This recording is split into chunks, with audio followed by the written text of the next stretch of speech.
Welcome back to Turkish Stars Explained.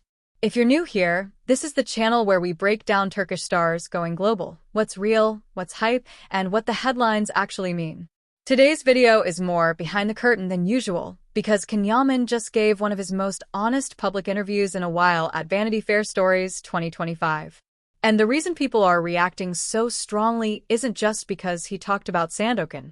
It's because he talked about what it cost, the pressure, the rumors, the judgment, and why this project feels like a personal comeback. So let's break down what he said, what it reveals, and why this matters for his next chapter. First, the headline moment. Yaman described how, in Turkey, the press attacked him, how narratives were built around him, and how even in Italy, some people tried to dismiss the scale of his popularity.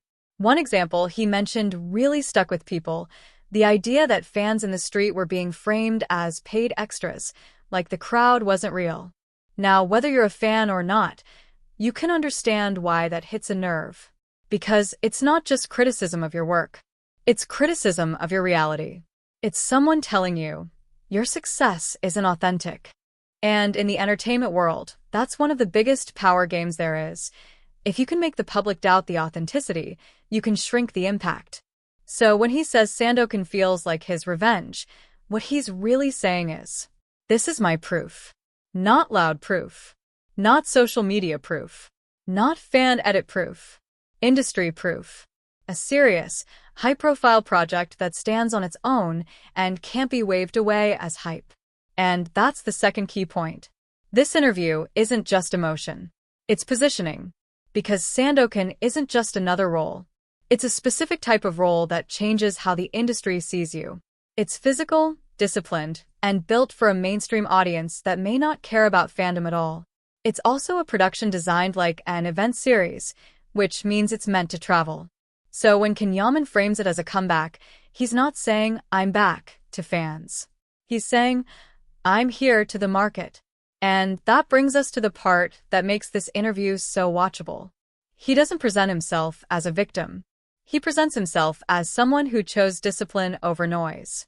That's a theme he's repeated in other Vanity Fair coverage too, this idea that real freedom comes from study, sacrifice, and structure. It's the kind of mindset you hear from athletes. And it also explains why Sandokan fits him right now. Because if you want to rewrite your story in public, you don't do it with a quote tweet. You do it with a role so demanding that the work speaks first. Now here's the bigger picture for us as viewers. Why does this interview matter to an American or European audience?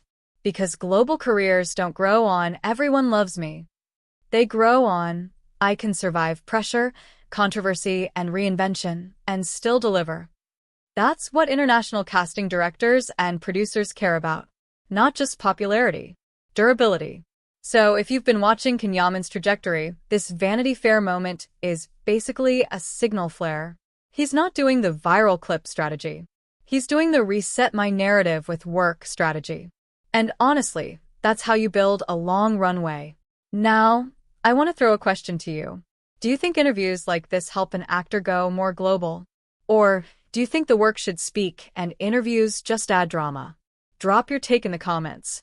And if you want more no-fluff breakdowns on Yaman, Sandokan, and what actually signals a real international move, hit like, subscribe, and turn on notifications.